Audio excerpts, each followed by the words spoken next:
Bem, pessoal, boa noite, ou bom dia, ou boa tarde, né? Não sei qual o momento mais adequado que cada um ou cada uma poderá, né, acompanhar a nossa aula dessa semana, né? Uma aula que será, portanto, né, gravada antecipadamente, conforme o nosso cronograma. Então, mais uma vez, né, dou as boas-vindas, né, para cada um e cada uma, dando continuidade ao nosso breve percurso, né, a essas duas grandes tradições e a sua importância, né, na formação cultural identitária, né, brasileira, isto é, né, as duas grandes tradições judaico-cristãs. Nos últimos encontros, né, a gente teve a ocasião de falar um pouco sobre o judaísmo, né, e agora estamos começando a falar um pouquinho sobre o cristianismo. Falávamos, né, se não me falha a memória, no nosso encontro precedente, né, desses inícios do cristianismo com a figura de Jesus de Nazaré, né, e sobretudo, né, falávamos uma breve apresentação, né, dos 4 evangelhos canônicos, aqueles que, portanto, que reportam aquilo que de fato Jesus teria dito, ensinado, né, e feito também, né? E ficamos mais ou menos de aprofundar um pouquinho, né, essas 3 etapas, portanto, né, até a redação dos evangelhos, né, a gente discutiu um pouquinho essa temática, isto é, de que a redação dos evangelhos, né, os evangelistas canônicos que escrevem os evangelhos de Mateus, Marcos, Lucas e João, não foram, né, um processo, não foi um processo, né, de um escopo biográfico, né, o gênero literário biografia já existia, mas não foi esse o escopo desses evangelistas, porque eles têm um outro recorte, né? Eles recolhem elementos da tradição oral ou elementos de uma tradição já em parte escrita e organizam este material, né, e colocam por escrito de acordo com um plano teológico, né? Um plano teológico, portanto, que não inclui uma biografia completa de Jesus, mas aquilo que é essencial para a fé dos crentes, né? Portanto, antes de chegar, né, nessa etapa da narração dos evangelhos, a gente tem, né, 2 etapas precedentes, né? A etapa que, grosso modo, os pesquisadores chamam de Jesus histórico, né? Portanto, né, uma figura de Jesus de Nazaré, um hebreu da Palestina do primeiro século da era cristã, que teria atuado, né, sobretudo através de palavras, né, uma mensagem específica, centralizada na perspectiva, né, de Basileia do Seu, isto é, reinado de Deus, né, o assunto principal da pregação de Jesus, ao que tudo indica, teria sido este, né, o reinado de Deus, e, né, as interpelações e urgências desse novo tempo de salvação, né, e, de outro lado, os gestos, né, portanto, as ações de Jesus, seu comportamento, né, que destoava, em grande parte, né, de um comportamento esperado de um rabino da Palestina do primeiro século, além do seu comportamento, né, inusitado, né, o estilo de atitudes, né, sobretudo na escolha dos seus discípulos, sobretudo, né, no tipo de gentalha, né, que, por assim dizer, que o seguia, né, sobretudo assim chamados publicanos, cobradores de impostos, né, e além de uma lista de mulheres que seguia Jesus, coisa inusitada para a época, né, Lucas capítulo 8 tem ali uma lista extensa de mulheres que seguiam Jesus. Então, além desses gestos, né, inusitados de Jesus, particulares, né, do Jesus histórico, a gente tem também, né, os prodígios, né, dynamis são, né, uteras, né, são prodígios ou milagres, né, são os dois vocabulários principais, através dos quais, em grego, né, através dos quais os geógrafos, né, os escritores sagrados, mencionam estes atos de poder de Jesus. Portanto, né, ele ensina como quem tem autoridade. Né? Depois, uma outra segunda etapa, né, né, de fermentação, né, precedente à escritura dos evangelhos, é a etapa dos apóstolos, né, a pregação apostólica, a pregação chamada de querigma, querigma, verbo querisso, em grego significa, né, proclamar, significa pregação, significa é um anúncio ao estilo, no estilo, né, de né, uma mensagem que tem por prerrogativa, né, a pretensão de ser uma mensagem salvífica. Né? Então, o querigma, certamente, né, que a pregação apostólica após a morte, né, de Jesus, após o seu sepultamento, a ressurreição, né, e sobretudo, né, após a sua ascensão, e segundo a teologia de Lucas, né, teologia que avança para além do seu texto evangélico, o Evangelho de Lucas, também que avança para os Atos dos Apóstolos, né, coloca nessa perspectiva de um Jesus que, né, sobe aos céus, a sua assunção, né, ao céu, ascensão ao céu, melhor dizendo, ascensão aos céus, e o envio do Espírito Santo, Paráclito, que é chamado de Pentecostes. Né? Então, após Pentecostes, ao menos na vertente da teologia lucana, né, a gente tem aí, né, este grupo dos discípulos de Jesus, os apóstolos de Jesus, portanto, que, né, fracassaram, né, na fidelidade a Jesus no momento da perseguição, todos debandaram, abandonaram Jesus, né, correram com medo, fugiram, né, e, portanto, né, após a morte de Jesus, estão aí, né, com as portas fechadas, com medo dos judeus, com medo das autoridades, etc. Já que mataram o nosso mestre, é bom a gente, né,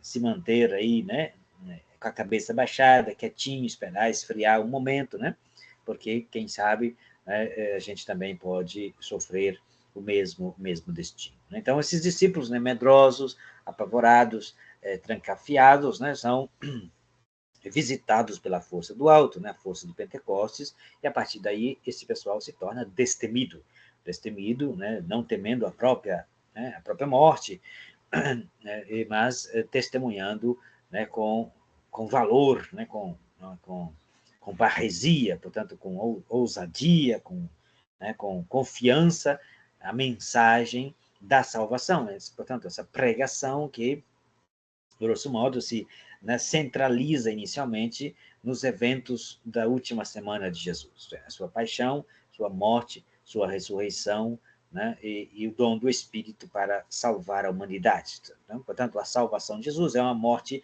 redentora. Né? Não adianta anunciar um Salvador, mas cadê ele? Onde é que ele está? Não, ele morreu na cruz. E que Salvador é esse que morreu na cruz? Então, né, o núcleo da pregação, né, dizer que o sofrimento, o núcleo, portanto, do querigma, né, é dizer que Jesus sofreu sim, mas o seu sofrimento foi um sofrimento redentor, né? Sua morte foi uma morte salvífica, uma morte salvífica, morte que salva, é um sangue, né, derramado, né, um sangue que é derramado, né, e é um sangue que, portanto, que, né, redime a humanidade, né? Essa categoria, né, de apolítrosis, né, em grego, né, redenção, né, é uma categoria jurídica hebraica, isto é, né, da tradição hebraica,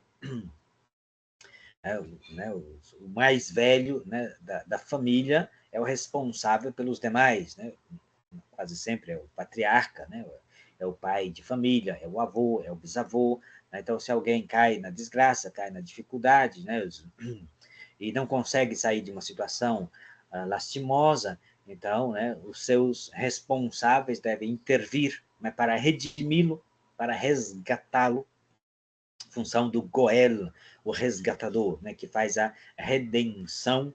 Né? E, portanto, né, a humanidade que cai numa situação lastimosa, né, e que ninguém, né, dentro da hierarquia humanitária tem condições de salvar a própria humanidade. Né? Então, por isso Deus intervém nessa categoria, né, de Goel, de libertador, né, mais do que libertador, na categoria de redentor, aquele que redime Israel, aquele que, né, segundo São Paulo, na Carta aos Romanos, capítulo 3, Deus, né, colocou Jesus como instrumento de propiciação, né, com o derramamento do seu sangue para a redenção redenção de todos, né? Portanto,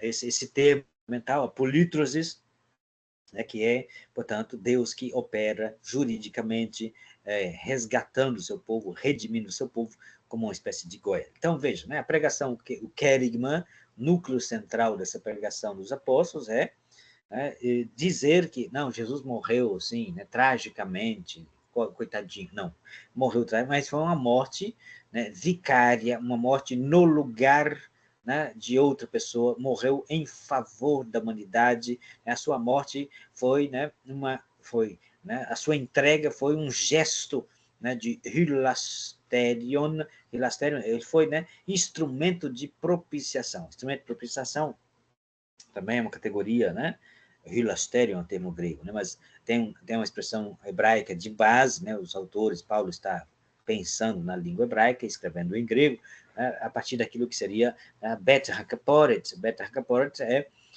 o altar do incenso. A tampa da Arca da Aliança era uma espécie de mini altar, chamado nos livros de crônicas, e com a expressão Bet HaKaporet, isto é, o lugar do incenso. Portanto, né, um incenso que queima, que se consome. Jesus, portanto, é posto por Deus como instrumento de propiciação. Né? Portanto, posto uma espécie de hilasterion, portanto, né, de Bet HaKaporet, instrumento aquele que se consome, mas cujo consumir eleva, portanto, né, se eleva a Deus, a fumaça, o perfume, portanto, né, da oferenda perfeita, das categorias de oferendas, né, na tradição judaica, o incenso era o mais caro, né? Se sabe que, né, o mercado de incenso no Oriente Médio, na Antiguidade, movimentava um mais alto nível econômico, né? Acima de, né, elementos de animais, né? Sei lá, mercado de animais bovinos, né? Animais miúdos, né? Gado miúdo, isto é, cabra, cabrito, ovelha, etc. Gado graúdo, né? Portanto, é, camelo, cavalo, boi, vaca, etc.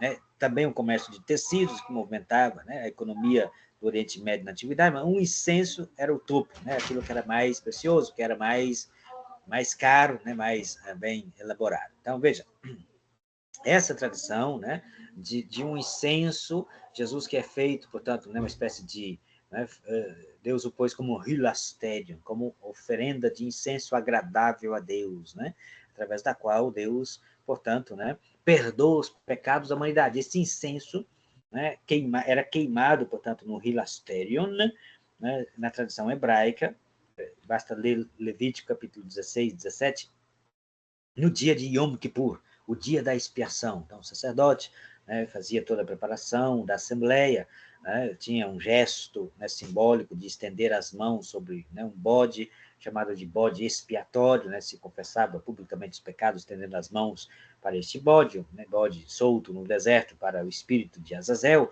Depois se sacrificava um cordeiro, com esse cordeiro, né, se retirava o sangue, uma parte se despejava sobre o Reikal, o altar do sacrifício, né, o altar santo, portanto, né, uma parte se aspergia sobre a Assembleia e um pouquinho desse sangue se levava para entrar, né, na parte mais secreta do Templo de Jerusalém, chamado de Santo dos Santos, né, portanto, Debir, lá onde estava a Arca da Aliança e onde na tampa tinha este hilasterion, este Bet HaKaporet, onde se queimava este incenso, e nos 4 cantinhos deste mini altar se aspergia com este sangue deste animal, né? Então, veja, a pregação apostólica, o querigma, né, tem que, né, teve um esforço de apresentar o significado salvífico da morte de Jesus, né? Jesus morreu, mas não foi por conta, né, resultado meramente, também isso, né, de uma oposição do Império Romano, que viu em Jesus um adversário político do Império,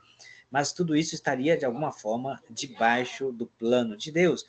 A morte de Jesus seria o cumprimento das Escrituras, né, em outras palavras. Né? Então, o esforço dos apóstolos é apresentar o significado da morte de Jesus em termos de cumprimento das Escrituras, em termos de uma morte redentora, salvífica para toda a humanidade. Né?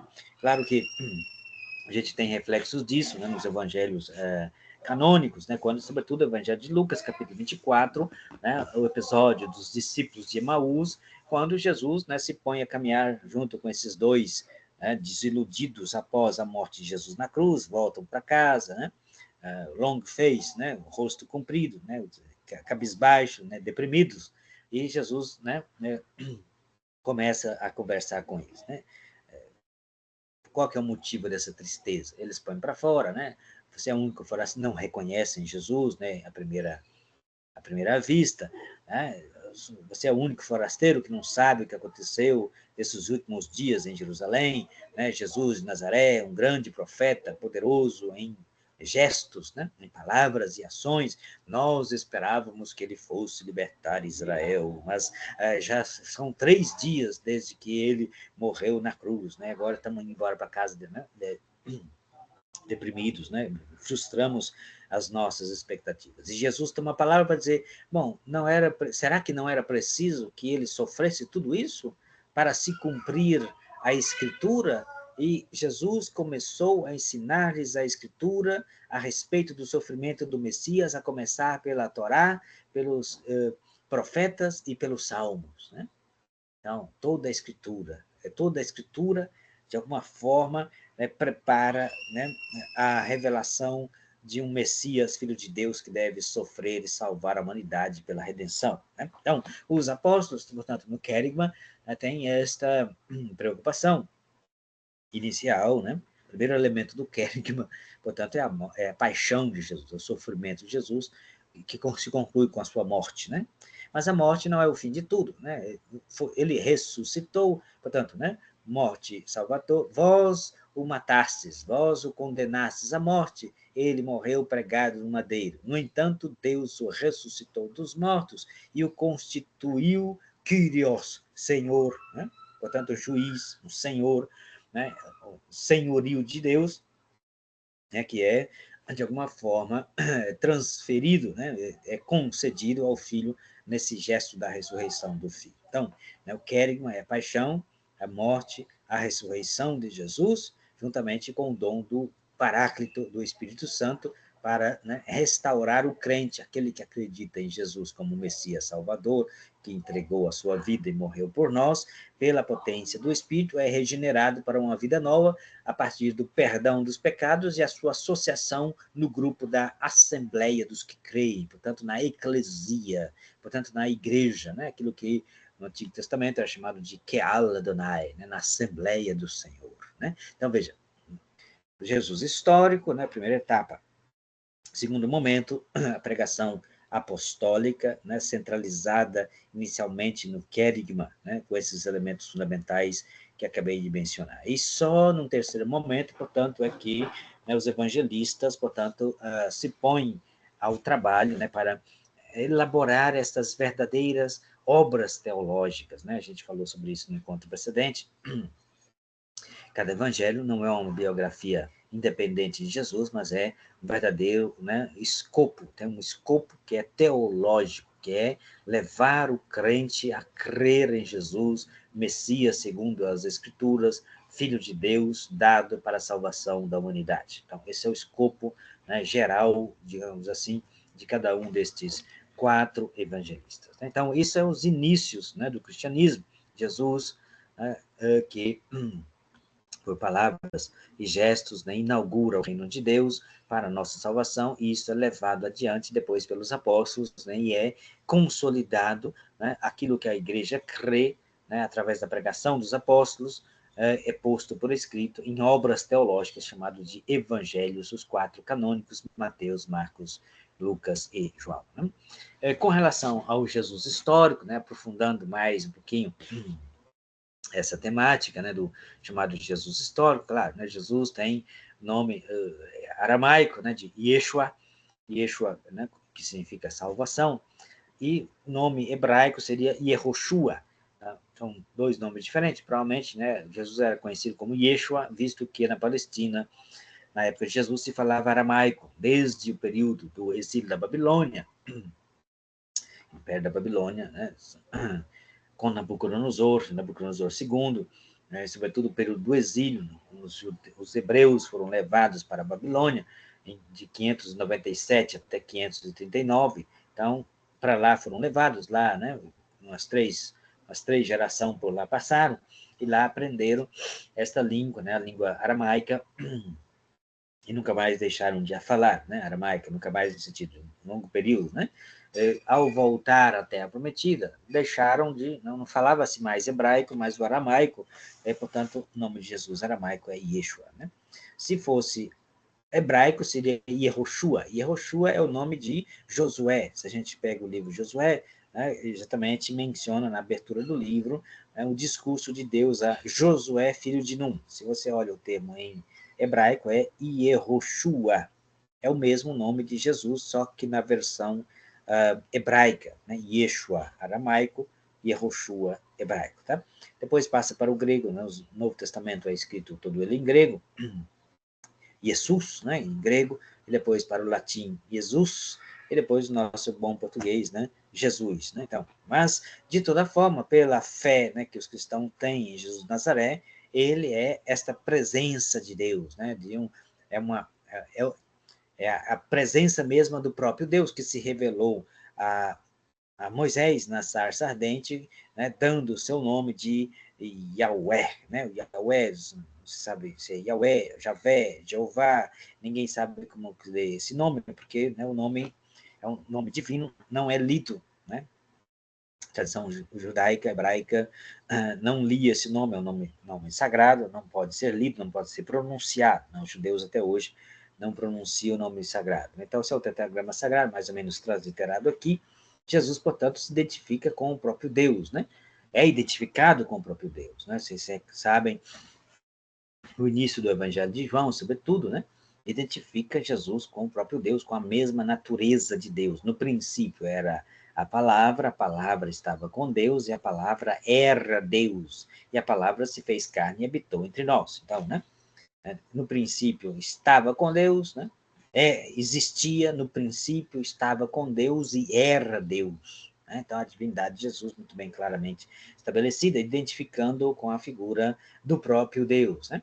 As relações de Jesus com o judaísmo, né, são bastante tensas, no sentido de que há certos elementos, né, certamente de continuidade, mas há também elementos de descontinuidade, né? Continuidade e descontinuidade. Com relação a elementos, né, de continuidade, por assim dizer, né, eu coloquei aqui um versículo, né, clássico do Evangelho de Mateus, capítulo 5, versículo 17, no qual Jesus, né, nesse chamado Sermão da Montanha, que vai dos capítulos 5 a 7, declara aqui nesse versículo: eu não vim, né, abolir a lei e os profetas, não vim para abolir, mas dar-lhe pleno cumprimento. Né? O verbo plerou, né, aqui, né, está no está no finitivo auristo, né, plerosai, então, vim para dar pleno cumprimento. Né? Então, um verbo importante, daí vem, né, o substantivo pleroma, em grego significa plenitude, transbordamento, né? Pleroma ou plerou significa transbordar. Né? Então, Jesus não vem, né, para abolir, mas para fazer transbordar. Então, não vem somente para praticar, né? Jesus não é um mero judeu, né, uma espécie de rabi ou rabino, um rabi, né, que coloca em prática meticulosamente a lei de Israel. Não é suficiente, né, a compreensão de Jesus como um mero rabino cumpridor da lei. Claro que ele cumpriu a lei, né?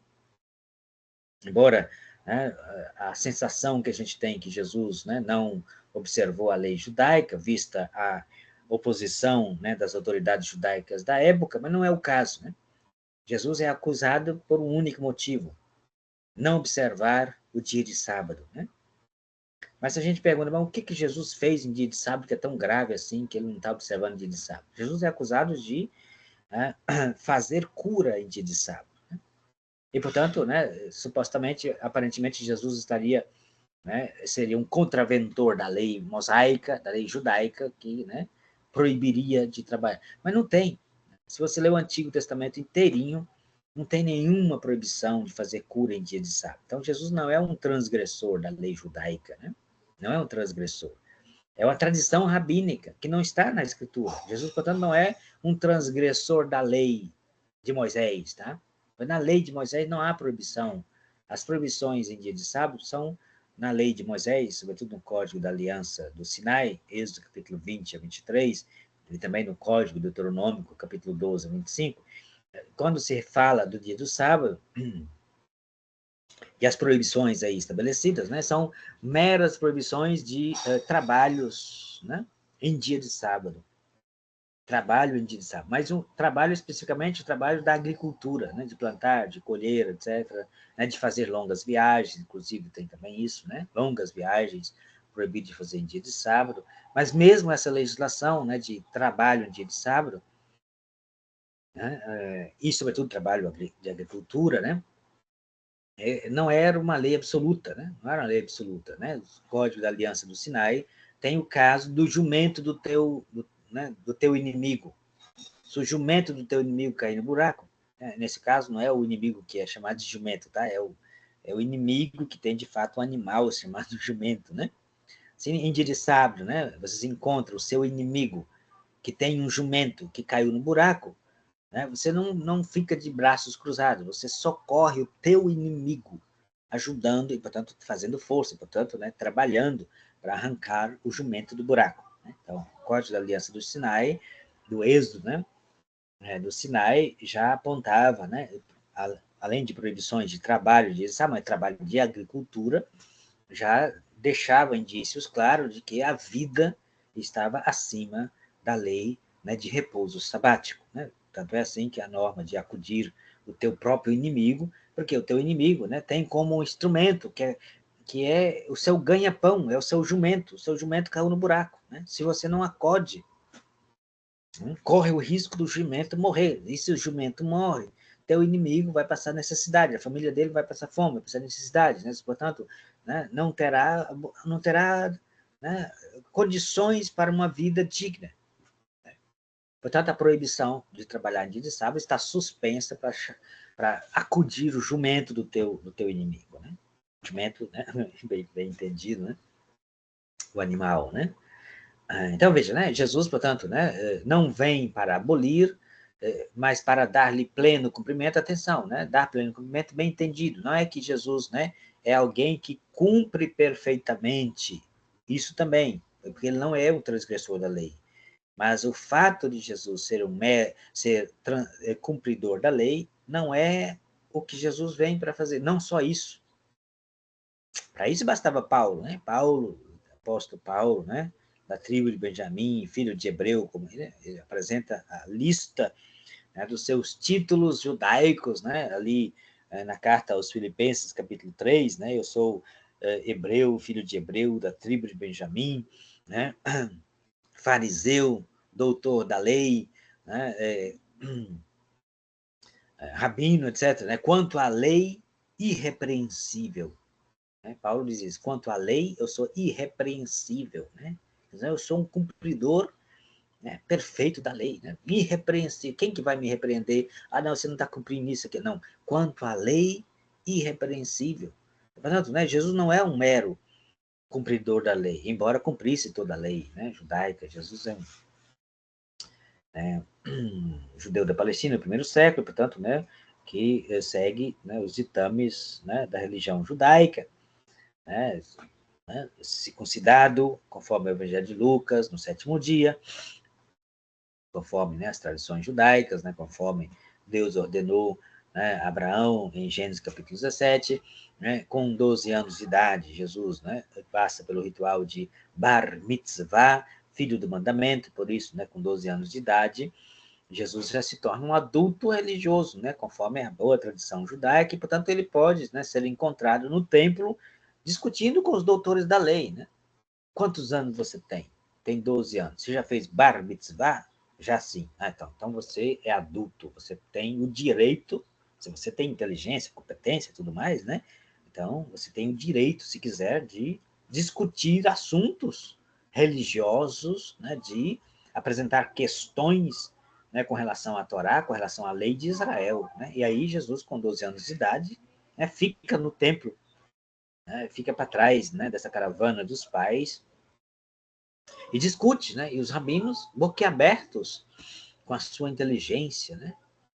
Com a sua forma de interpretar a escritura. Então, Jesus, né, tem continuidade com o judaísmo. Né? O Jesus histórico não é alguém que diz, olha, gente, atenção, né? Estou abrindo uma nova igreja. Estou abrindo a igreja católica, né? Eu agora sou católico, vocês, né? Se quiser salvação, larga o judaísmo e converte. Não tem nada disso, né? Nada disso. Né? Jesus é judeu, permanece judeu, praticante do judaísmo, né? Mas apresenta-se, né, como o Messias para Israel e o Filho de Deus, Salvador da humanidade. Portanto, né, este movimento que deveria, né, esse cristianismo que devia ser, né, uma transformação radical interno ao judaísmo, o judaísmo não suportou.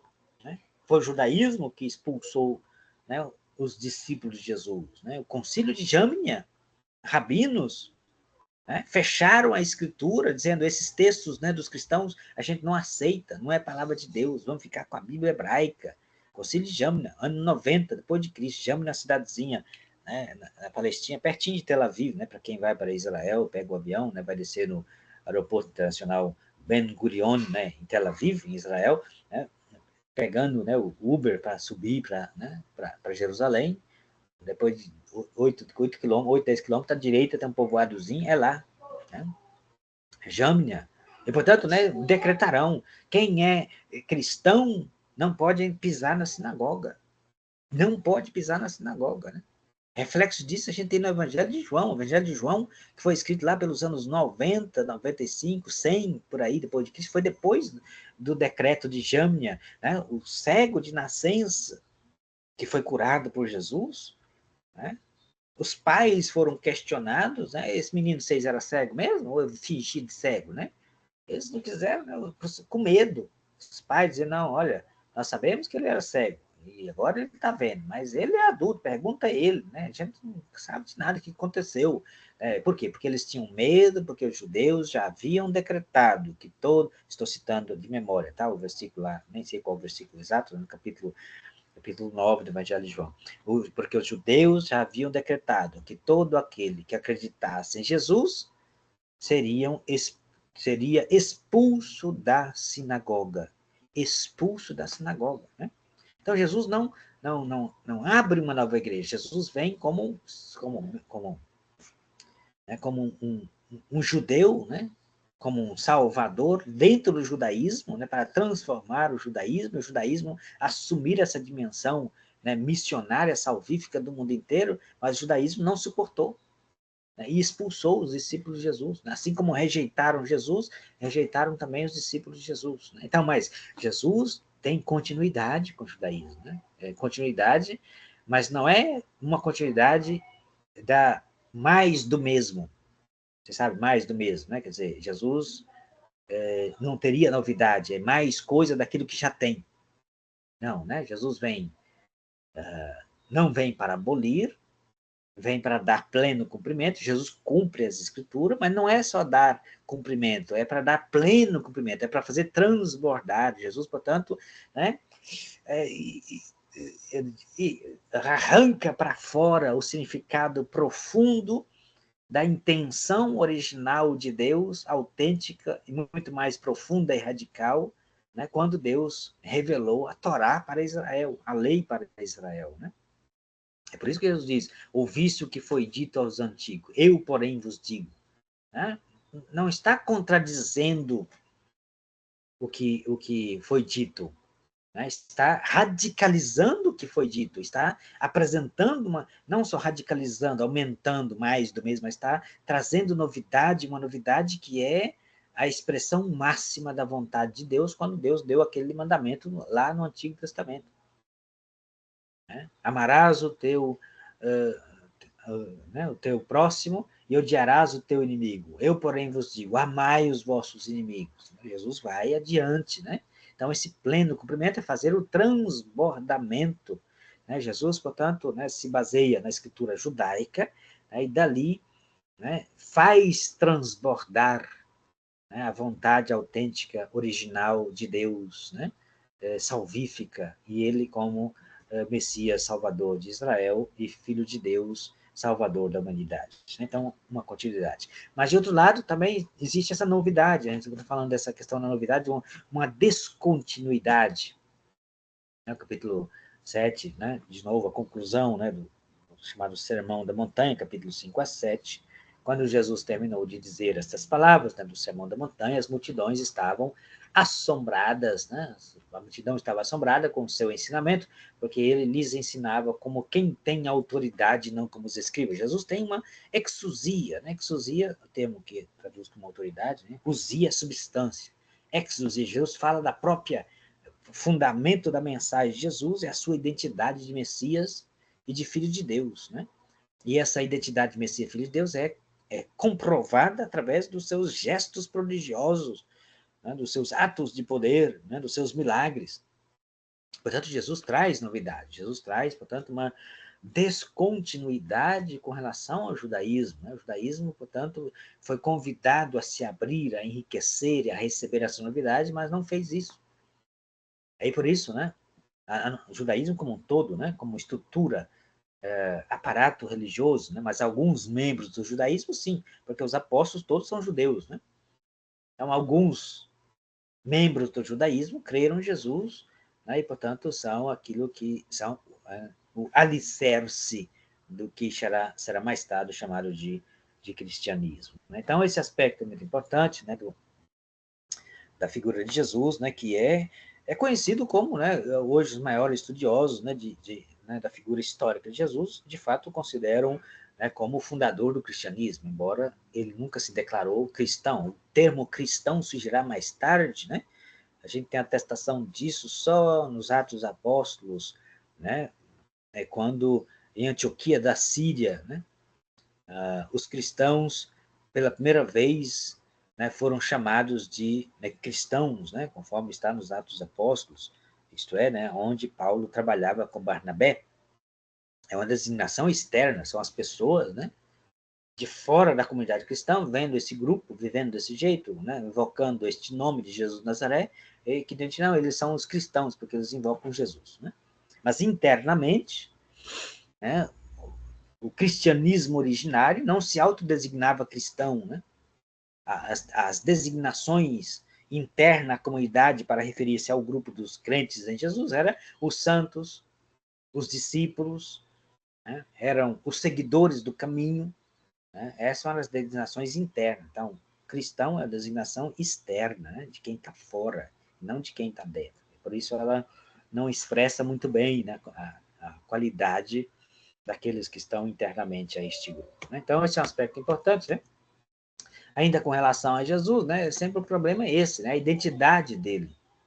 Né? E vós, quem dizeis que eu sou? Né? Jesus pergunta aos apóstolos, né, depois de um certo período de ministério, depois de um certo período né, de convivência, né, de gestos, de poder, né, de milagres, depois de anunciar o reino de Deus, né, depois de fazer tantas pregações, né, Jesus diz, quem dizem os homens ser o filho do homem? Aí tem a opinião pública das mais variadas possíveis, até hoje, né, coloquei aqui uma lista, né, das opiniões aí de vários estudiosos, né, a respeito do chamado Jesus histórico, né, mas depois tem a pergunta fundamental, e vós, quem dizeis que eu sou? Né? Então, é o crente quem vai responder autenticamente, não o pesquisador, não o intelectual. Né? A verdadeira resposta de Jesus, a resposta que de fato atinge o âmago da identidade de Jesus, só é possível, né, ser dada a partir da fé. Né? Essa que é a questão. Né? Pedro toma a palavra e, em nome dos demais, responde no capítulo 16, né, de Mateus, tu és o Messias, o Filho do Deus vivo. Né? E aí Jesus vai responder, né, feliz és tu, Simão, filho de Jonas. Né? O nome do cabra, né, de Pedro era Simão, né? E é nesse momento que Jesus troca o seu nome. Né? Feliz és tu, Simão, filho de Jonas, porque não foi nem a carne nem o sangue que te revelou tudo isso. Portanto, né, não é fruto do raciocínio, a carne, o sangue, não é porque alguém, informação, alguma pessoa humana que te deu essa informação sobre mim, etc. Não foi nem a carne nem o sangue que te revelou tudo isso, mas meu Pai que está no céu. Portanto, acertar sobre a identidade de Jesus, né, só é possível a partir da fé, quando Deus, né, nos dá esta convicção a respeito de quem é Jesus. Né? E por isso eu te digo, tu és Pedro, e sobre esta pedra edificarei a minha igreja, as portas do céu não prevalecerão sobre ela. Né? E tudo que ligares na terra será ligado no céu, e tudo que desligares na terra será desligado no céu. Né? Portanto, a mudança do nome de Simão, né, cujo pai era Jonas, né? Simão, filho de Jonas, agora passa a ser chamado de Pedro. Como vocês sabem, Pedro é o primeiro. Né? Em toda a literatura grega antiga, se você pega todo quanto é texto, né, em grego, antes da redação dos evangelhos, você não encontra uma pessoa sequer que se chamava Pedro.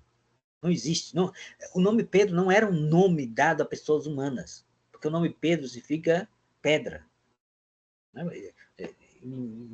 Os textos, né, sempre, né, o nome de Pedro é um Petros, né, o nome grego, mas Jesus não falava em grego. Né? Essa conversa de Jesus com Pedro é em aramaico. Né? Tu és tu é, né, Simão, né? Por isso eu te digo, né, que tu és Kefa. Kefa, em aramaico, significa rocha, cascalho, né, pedra, né? Daí Cefas, inclusive Paulo, né, quando refere-se a Pedro, né, menciona com muita frequência, né, translitera o nome aramaico, o novo nome na língua aramaica que Jesus deu a Simão, filho de Jonas, isso é Kefa, isto é Cefas, né, transliterado em grego, passou para Cefas. Né, mas quando se traduz para a língua grega, né, é Petrus, e daí nosso Pedro. Né? Hoje tem tantas, depois de Pedro, o nome de Pedro começou a ser comum entre os cristãos, né? E hoje é comum, né, também fora do cristianismo, né? Hoje pessoas que têm o nome de Pedro são, né, com muita frequência aí você encontra, né, como nome próprio, né? Mas não existia, né? Mas, né, feliz és tu, Simão, filho de Jonas, e por isso eu te digo, né, que tu és Kefa, que tu és rocha. Então, troca o nome de Simão para rocha, Kefa, aramaico, Kefa, né, transliterado com grego Cefas, traduzido para o grego Pedro, que quer dizer pedra. Quer dizer, o menino se chama Pedra agora, né? Menino, Pedro já era adulto, né? Se chama Pedra, né? É os nomes, né? Tem os novos nomes recebidos, ou um nome recebido na tradição hebraica tem significado teológico, é a sua função, né? A sua missão de vida já está indicada no seu nome. Né? Como Isaías, né? Isaías no Antigo Testamento tem dois babies, né? Um se chama Shar Yashuv, um resto voltará. Nome mais estranho, né? Colocar o nome do bebê de Shar Yashuv, um resto voltará. Qual que é o seu nome? Um resto voltará. Depois ele se achegou a profetiza, concebeu, deu à luz de novo, e coloca o nome de Mahel Shalal Hashbaz. Pronta a rapina, imediato a saque. Que negócio é isso, né? Criança vai para a escola, né? Jardim de infância. Né? Qual que é o nome? Shariashuv, um resto voltará. Quê? E o outro? Mahel Shalal Hashbaz. Pronta a rapina, imediato saque. Que nome estranho, mas está aí, né? Já é um oráculo vivo. Né? O caso de Pedro é o nome que indica a função. Ele é rocha, né? Portanto, é a rocha sobre a qual, né, Jesus diz que vai edificar. Oikodomeu, daí oikia, casa, né? Verbo oikodomeu, construir a casa. Né? O alicerce é a rocha. Né? A rocha é o alicerce sobre o qual eu edificarei a minha igreja. Portanto, Jesus fala de uma igreja. Né? Então, a gente pode dizer Jesus, fundador do cristianismo, né? Coloca as bases, né, com seus apóstolos, né, para o surgimento da igreja dos discípulos de Jesus. Então, está aí, né, série de opiniões, né, não vou me delongar nisso, né, dos intelectuais aí que estudam o Jesus histórico, né, desconsiderando a fé, né? Não, esse negócio de fé é para os cristãos. Eu sou um historiador, eu sou um arqueólogo, né? E, portanto, eu analiso aqui, né, Jesus como uma espécie, né, um judeu da Palestina do primeiro século, né, historicamente. Né? Então, aí, né, uns dizem que era um rabino, David Flusser, um sábio, né, Borg, etc., Mark, outros, um mago, né, Morton Smith, né, que sugeriu que Jesus foi levado para o Egito, né, por José e Maria, né, fugiram para o Egito por conta da perseguição de Herodes o Grande, e lá ele teria aprendido a arte da magia, né, e por isso os milagres que Jesus faz, na verdade, não eram milagres, eram, né, como Mr. M, lembrei do Mr. M, né, espécie de mago que faz encantamentos, as pessoas acham que né, são truques, né, de magia, né, então um profeta escatológico, né, Sanders tem uma pesquisa extraordinária, né, ele fez, né, Paul and the Palestinian Judaism, né, Paulo e o Judaísmo Palestinense, uma obra fenomenal que mudou a história da pesquisa, né, sobretudo da literatura paulina, né, pesquisando todas as obras do rabinismo de 300 anos antes de Cristo até 300 anos depois de Cristo. Pegou um bloco, período histórico de 600 anos. Foi atrás de tudo quanto é obra rabínica, do rabinismo desse período, né, e fez uma análise para entender, né, o que influenciava esse povo, né? E, de fato, né, no período de Jesus, período de Paulo, ele viu essa forte influência, né, do pensamento escatológico. Escatológico é essa ideia, né, que o fim dos tempos está próximo e que, né, Deus finalmente vai agir, né, agir com uma sentença, né, de julgamento para restaurar o seu povo e condenar os malfeitores, os malvados, né, e por isso o dia da vingança de Deus, né, chamado de Yom Pekudá, o dia da visita, né? Jeremias tem essa expressão muito bonita, né, usa várias vezes, Yom Pekudá, o dia da visita de Deus, né, é uma visita, portanto, em que Deus vai agir, e de fato Deus visita através do seu filho Jesus de Nazaré. Né? Então, um Messias revolucionário, Brandon, carismático Galileu, Vermes, né, um apocalíptico, Herman, um filósofo camponês, né, Crossan, né,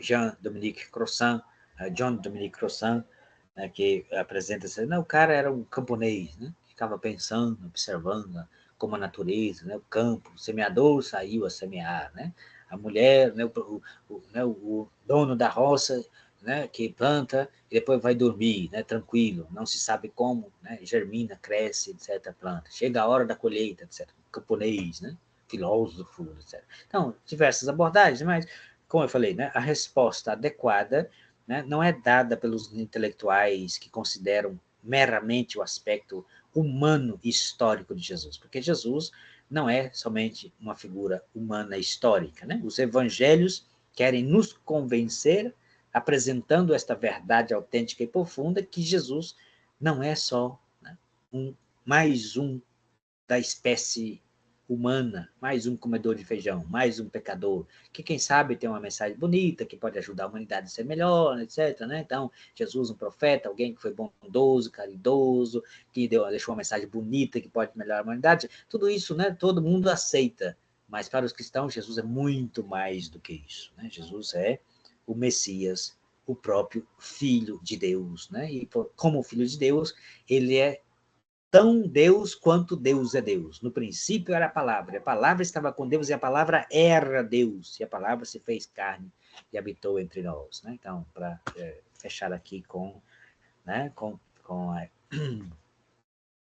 o início, né, do Evangelho de João. Né? Então, veja, né, as origens cristãs, né, que tem a sua base, né, no chamado, né, Jesus histórico. Né? Então, claro, né, o Jesus histórico, se a gente fica só no Jesus histórico, nos eventos históricos de Jesus, a gente tem uma série de elementos, né? Temos poucas informações, né, de uma biografia completa de Jesus, porque um período chamado vida oculta. A gente não sabe o que Jesus fez, né? O que Jesus fez, né, durante a sua infância, adolescência, né? A última menção de Jesus, né, jovem, foi aos 12 anos de idade, perdido e encontrado no templo, como mencionei mais cedo hoje, né? Dos 12 aos 30 anos, a gente não sabe o que o cara fez, né? Então, né? Um pouquinho de informação sobre o contexto do seu nascimento, depois, né, uma anotação breve de um fato aos 12 anos de idade, né? Então, do nascimento até os 12, a gente não sabe nada, né? Um único evento, Jesus com 12 anos de idade, depois dos 12 aos 30, absolutamente nada. E depois, né, o ministério público de Jesus, dos 30 aos 33 anos, né? Vida oculta, Jesus teria nascido no ano 4 antes de Cristo, né? Coisa estranha, né? Como assim que Jesus nasceu antes de Cristo? Bem, isso porque, né, tem um problema aí na cronologia, né? O calendário cristão, né, que marca o Ocidente inteiro, né? O Ocidente é marcado por esse calendário, né, antes de Cristo, depois de Cristo, né? Esse calendário que, né, ficou aceito no Ocidente inteiro depois né, de Juliano, Papa Juliano, que, né, confirmou essa datação, todo mundo segue ela, calendário cristão, né?